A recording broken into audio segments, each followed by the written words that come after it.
Hello, sucker. What's up, dude? If it wasn't too much of a spot of bother, I was going to inquire, what would you build in 1.3 if you weren't going to be pulling for Xiao? You want me to help you out building out characters for 1.3 for like supports and shit? Or like, what do you mean? One of the things that I was considering building out all of my supports because I have so many constellations. You know what? I think they need to nerf the 4-star rates in this game. Honestly, can't even understand why people complain about the rate. Okay, well, I can try to help you out with different characters to build and what characters I would focus on. Oh, that would be splendid. Yo, what's going on, guys? Sekapoko here, bringing you another Genshin Impact video. This one we're going over characters that you could potentially build out for 1.3. Yes, darling, tea time's at 4. Bro, that's 2 days in a row. Oh, terribly sorry, Seka. And other characters that if you aren't focusing on Xiao or you want to spread your resources around to other support characters, other characters that you could be building out in order to boost out your account. So let's go and jump into it.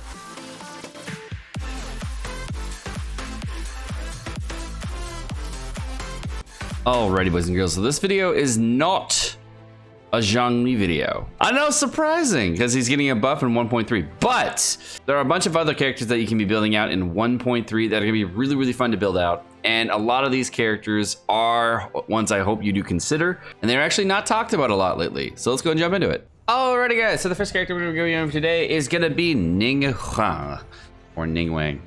That's what I like calling her. Anyways, Ningguang is going to be a really great character for you guys to be building out because Ningguang in general has a very, very awesome kit.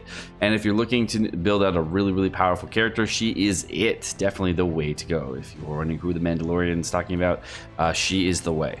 My recommendation I have for her for an artifact build is going to be probably a 2-piece Noblesse Oblige as well as a 2-piece Archaic Petra if you want to boost out her ultis, or a 2-piece Gladiator set, 2-piece Archaic Petra. These two sets are incredible for her to synergize, and they give her the most well-rounded damage. Either one of the two synergy sets worked really well, but it really just up to you where you want to maximize your damage. Priority for her, because she is a main DPS character, is going to be on the normal attack, so that's also going to increase the Star Jade damage that you're going to get for damage per Jade. And this is a really, really important thing for Ningguang because that is how you maximize her damage on all parts of her kit for both her ultimate as well as her normals. Big constellations for Ningguang, of course, are Constellation 2 as well as Constellation 6.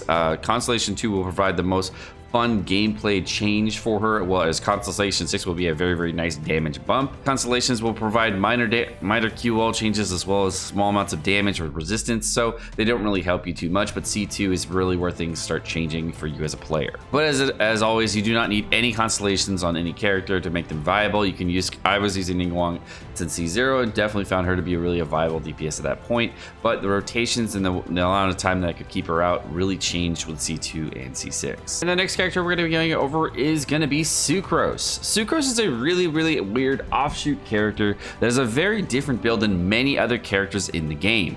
Now, what the thing about Sucrose you have to know is that the primary stat for Sucrose is going to be, for most players, an Elemental Mastery build. And you're going to be getting Elemental Mastery in a lot of your pieces and not heavily focusing on crit chance and crit damage. The reason that this is a really, really powerful thing to go with is because when you build into Sucrose, she does have 2 talents that really, really factor into giving her a very valuable kit as a support. When Sucrose actually introduces swirl, any type of swirl reactions, all party members are going to get 50 Elemental Mastery for 8 seconds. But in addition to that, what's going to happen when she uses an E ability or a Q ability, and when those things actually hit an opponent, Elemental Mastery will actually be transferred to your entire party, equal to 20% of Sucrose's entire Elemental Mastery. So with a large amount of Elemental Mastery, you can transfer a significant amount over to your party members while also increasing your own damage with Elemental Mastery. So for an artifact set for her, you definitely want to go with a 4-set Viridescent Venerer set or Viridner set. And actually, with most of the roles, try to go for an Elemental Mastery substat. For the plume as well as the flower. But for the other roles, you actually want to go with an Elemental Mastery main stat for every single piece in order to give yourself a very high amount of Elemental Mastery. Now, that may not always be possible in such situations because you do not have the artifact XP to find the correct pieces all the time, but if you can get what is closest to the maximum as you can, that would be perfect. Now, there are 2 weapons that are very, very interesting for Sucrose, the first of which is going to be a Sacrificial Fragments because it provides a large amount of Elemental Mastery, and it's probably the best slot weapon because it actually provides an additional additional thing where if you deal damage with an elemental skill, the skill has a chance of resetting its own cooldown, giving yourself more energy particles. This can be a very, very, very valuable character for giving energy to characters like Xiao in 1.3 to give you a very powerful kit and give you a very large needed boost. This weapon you can build out if you're getting a little bit unluckier with your actual overall pulls is going to be the Mappa Mare. And the Mappa Mare does have a significant amount of elemental mastery, but has the lowest possible elemental mastery. But it has the lowest possible elemental mastery buff for 4-star weapons. But it does provide an elemental damage boost, so you can get a little bit more damage on your Sucrose while using this weapon. But you do not get the third possible E ability that you could potentially get with a Sacrificial Fragment. But it is a good option regardless, so that you can actually give a larger amount of elemental mastery transfer to other characters. I personally would pick the Sacrificial Fragments over the Mappa Mare, but if you don't have a choice, then it is a good option. The next character on the list is going to be Diona, and Diona is one of those characters that I still haven't built, but I probably will consider on my main account, and I probably will do it on either a free-to-play account or my Asia account. Now, Diona, which is really interesting that you just saw her here, has no stats whatsoever. It's amazing, incredible that she actually has literally 0 artifacts even equipped, and has Constellation 6. But overall, talents-wise, she doesn't have anything. But one of the things that's about Diona that makes her super valuable is going to be her E ability. Now, this ability, if you didn't know, has a really amazing thing where it actually cleanses off the entire enemy buffing mechanics, but you have to transfer between characters. You notice what I do here is actually switch between all of my characters after I use a Diona E on the floor 11 buff. And what this does is it allows me to get cleanse on all my characters on a very, very cool character. Positive thing about this is that of course you're getting a superconduct that is gonna not knock your characters around. So if you're using another character like Xingqiu, you wouldn't have to deal with that issue. One of the things that makes Diona an amazing support character, if you did not know, is her Constellation 6 gives your entire team a 200 elemental mastery bonus, which is a significant bump and is a little bit less than what you can really gain off of Sucrose.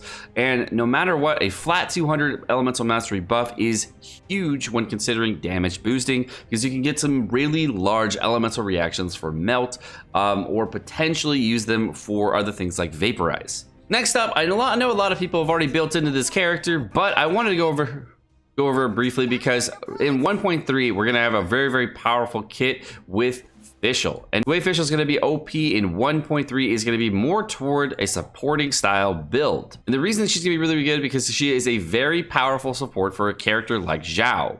The reason she's going to be powerful for a character like Xiao, if you do end up getting some luck on your Fischl and getting up to Constellation 6, you can get a very large amount of damage every single time you strike with Xiao.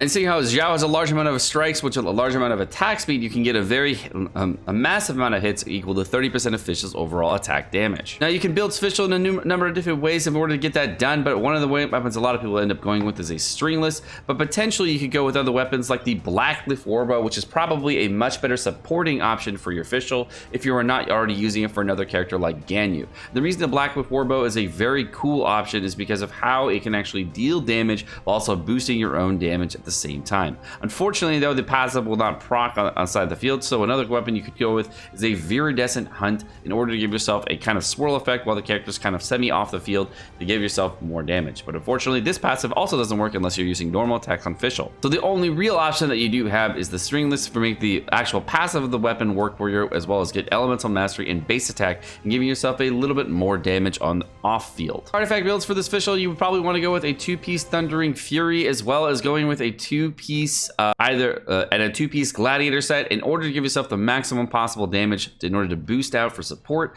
This will give you a very well-rounded kit when trying to do damage to enemies and give electro damage boost and give yourself a much needed small boost to overall damage. The next character we're going to go over is going to be Xingqiu. And Xingqiu is a character that a lot of people build out with a significant amount of energy recharge because they really want to build out for big peak damage.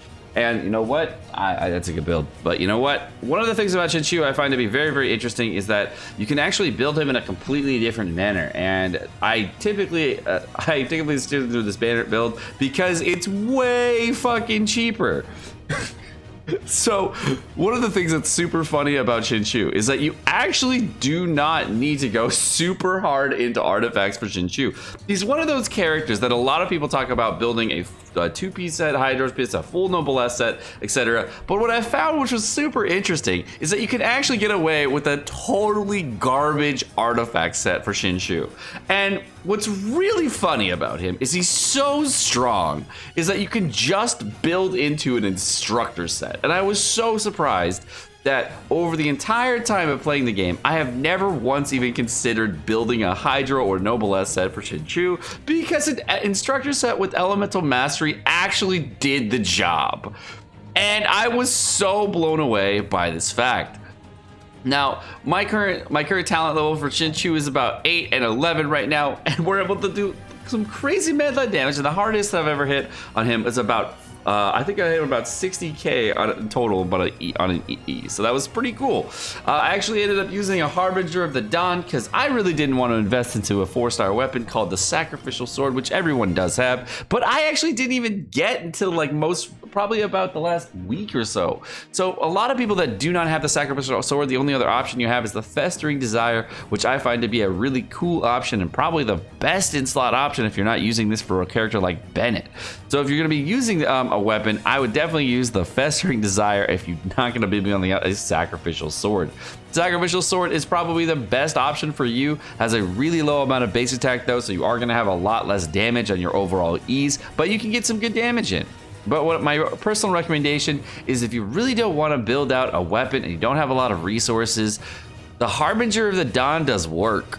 So it's good. And the nice thing about Xingqiu is, since he's off field like 90% of the time or more, you're going to be above 90% of the HP a lot of the time. And if you ever get in trouble to be below 90% HP, just right before your EN, switch back to your Xingqiu and then heal to maximum. Easy life. My constellation on Xingqiu is only about 3 right now, but if you wanted to get a higher constellation Xingqiu, one of the things that makes it really, really powerful, of course, is going to be Constellation 2.